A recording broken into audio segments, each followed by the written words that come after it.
મિત્રો આ રીતનું અંદરનું કઈક વ્યૂ છે જો શસ્ત્ર ધારામાં કોઈ પણ પાપી માણસ એકવાર સ્નાન કરી તે શસ્ત્ર ઘણું ફળ મળે આઠેટ ઉપર રહ્યું ના ઉદી એટલું ડૂબી જાય છે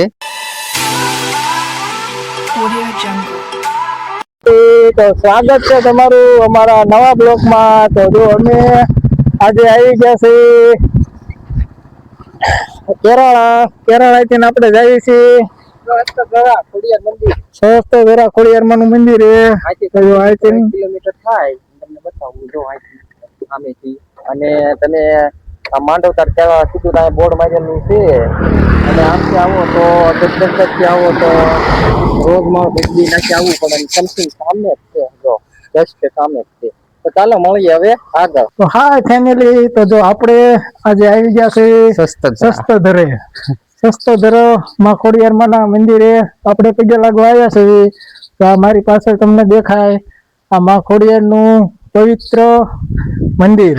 તો અહીંયા આપણને બહુ આગળ વિશે ખબર નથી એટલે અહીંયા આપણે જે છે ભાઈ રહેશે એમને આપણે બધી આપણે જાણકારી લઈશું અને અમારા સુરેશભાઈ અમારી હારે છે। બિલકુલ મિત્રો, આપણે પહોંચી ગયા છીએ અને હવે માતાજીના દર્શન તમને કરાવડાવી પછી પાછળનું વ્યૂ તમને દેખાડશું તો છેલ્લે સુધી બન્યા રહીજો। આનું સંપૂર્ણ વ્યૂ આયા અક્ષર ના જવું છે અને બહુ ચોમાસામાં વધારે વ્યૂ હોય। ચોમાસામાં તમે આવો એટલે તમને નાવાની એવી મજા આવે, સરસ મજાનું જગ્યા છે બિલકુલ। અને આપણી સાથે અહીંયા રહેશે એ ભાઈ આપણે હું મિત્ર તમારું નામ આવો ને આ બધું થોડુંક બે ચાર વાત શરમ આવશે ખાલી હવે પૂછી મિત્રો આપણી જોડે એક ભાઈ જોડાઈ ગયા છે અને એમના મોબાઈલમાં આપણે આ હું તમને સંભળાવું એનો મહિમા છે તો તમને હું વાંચું। ઋષિ મુનિ કહે છે કે આ ગરડા તાલુકાના કેરાળા ગામે ગેલા નદીમાં 1000 વર્ષ પહેલા માં આવડ ખોડલ સાથે બહેનો અને વીર ખેતલિયાજી તથા વીર મેરફિયાજી અહીં પધાર્યા હતા અને ગેલા નદીની વચ્ચે માતાજી એ પાતળા ફોડીને ધરામાં બેસણા કર્યા અને ત્રિશુલની સ્થાપના કરી તથા ઋષિ મુનિઓ કહે છે કે રાજા સહસ્ત્ર અર્જુન 100 વર્ષ તપ કર્યું હતું, વર્ષા કરી અને ખોડલમાં એ જ રાજનને કીધું કે તારું અર્જુન છે એટલે તારા નામ ઉપરથી આ મારા ધરાને શસ્ત્ર ધારા નામે ઓળખાશે અને તથા આ સહસ્ત્ર છે અને આ સહસ્ત્ર ધારામાં કોઈ પણ માનવીનું અસ્તિત્વ વિસર્જન કરશે તો તેને મોક્ષ મળશે। આ પવિત્ર ખોડલ તીર્થધામમાં માતાજીના દર્શન કરતા માનવીના દુઃખ ભાંગીને ભૂકો થઈ જાય છે। માતાજીના મંદિરની બાજુમાં ખોડલ ભવ્ય ઘાટમાં સ્નાન કરતા પહેલા માતાજીના દર્શન કરવા માતાજીના મંદિરના સામે સહસ્ત્ર ધરાનું તળિયું પોલાર હોવાથી કોઈએ ધરામાં નાહવું નહીં, માતાજીના મંદિરના ધાબા ઉપર કોઈએ ચડવું નહીં, માતાજીના મંદિરના ઓટલા ઉપર કોઈએ કપડાં બદલવા નહીં, મહેરબાની કરીને નાસ્તાનો કચરો કોઈએ ગમે ત્યાં નાખવો નહીં, કપડાં ધોવા નહીં। તો આ મિત્રો અહીંનો મહિમા હતો। શું આપનું નામ ભાઈ? રઘુવીરભાઈ। એમના મોબાઈલમાં આપણે દેખાડ્યું છે, તમને ઝૂમ કરીને બતાવી દઉં અને સ્ક્રીનશોટ ફોટો પાડીને આપણે ડિસ્પ્લે પર મૂકી દઈશું તો તમે વાંચી લીજો, બરોબર? હા, આ ફોટાનો આપણે સ્ક્રીનશોટ પાડીને ડિસ્પ્લે ઉપર મૂકી દેવું તો તમે વાંચી લેજો। માહિતી આપી, થેન્ક યુ। ભાઈ આયા રહેશે અને બધી સેવા કરે છે, ખૂબ સરસ કામ કરે છે। ખૂબ સરસ કામ કરે છે અને ચાલો અને તમે ક્યારેક આવો તો જરૂર અહીંયા ચોક્કસ પધારજો અને તમને બહારનું પણ વ્યૂ હમણાં બતાવી હમણે અને હવે તમને ખોડિયારમાં ના દર્શન કરાવી દઈએ। જય ખોડિયારમાં। ચાલો મિત્રો, તો હવે દર્શન કરાવી દઈએ ખોડિયાર માતાજીના। જય ખોડિયારમાં। જય ખોડિયારમાં નું મંદિર, ખોડિયારમાં નું જય મૂર્તિ છે, દર્શન કરી શકો છો તમે। ચોમાસામાં વધારે સારું વ્યૂ હોય, ત્યારે ઘણા માણસો પબ્લિક હોય છે મિત્રો અહીંયા।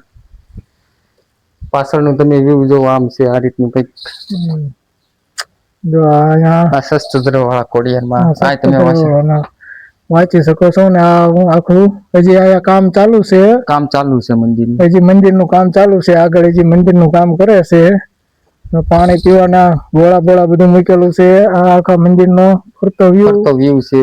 આ બાજુ પણ માતાજી આ બિરાજમાન છે. બાજુ પણ માતાજી વિરાજમાન છે. તમને અમારા સુરેશભાઈ જય ખોડિયારમાં. અહીંયા પણ ખોડિયારમાં વિરાજમાન છે. અહીંયા આવો તો મિત્રો ચોક્કસ દર્શન કરવા આવજો. અહીંયા આવો એટલે ચોક્કસ દર્શન કરવા આવજો. અને અહીંયા ઓલી બાજુ તમને અમે લઈ જઈએ. હવે કોમેન્ટમાં જય ખોડિયારમાં લખી નાખજો મિત્રો. કોમેન્ટમાં જય ખોડિયારમાં લખી નાખજો. તો ચાલો હવે અમે તમને આમ લઈ જઈએ. ઓલી બાજુ છે બીજું એક મંદિર, પાછળ પણ છે. નદીના અંદર છે મંદિર. ના ત્યારે ચોમાસામાં જોવા લાયક. હા, ચોમાસામાં જોવા લાયક હોય તો જોડાયેલા રહેજો. સુધારો થાય. હા પાછળની દર્શન side હા હા ચાલુ છે કામ, ચાલુ જ છે. હા અમારા સુરેશભાઈ આગળ આગળ હાલે છે અને જો આ બધું તમને દેખાડતા જાય છે અમારા સુરેશભાઈ. હા ખોડિયારમાં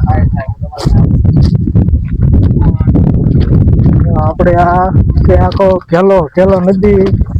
આ તમને દેખાય આખો ઘેલો નદી છે, જોઈ શકો છો. આ ઘેલાની અંદર માં ખોડિયારમાંનું મંદિર.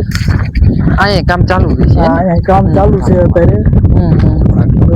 ઘેલાની વચ્ચો વચ્ચ મંદિર છે.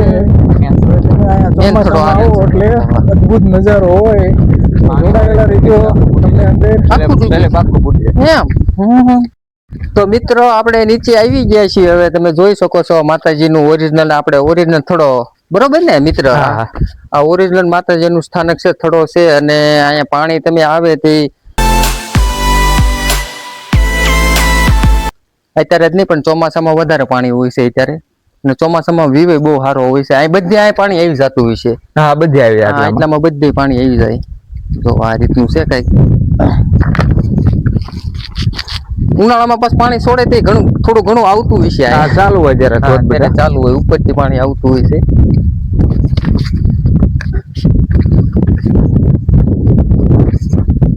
તો અંદરથી મિત્રો તમે જોઈ શકો આ રીતનું કઈક છે માતાજીનું સ્થાનક.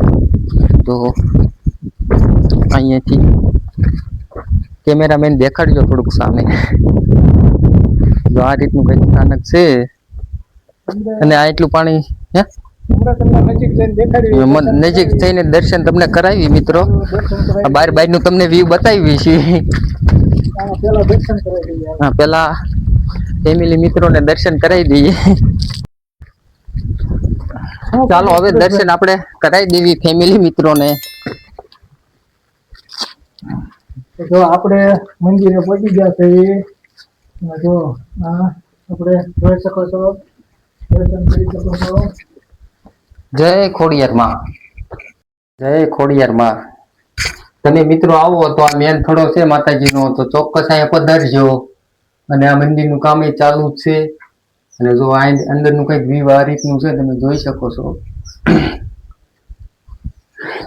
જય ખોડિયાર.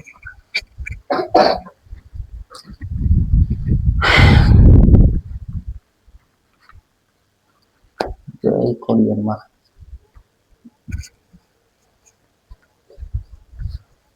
દર્શન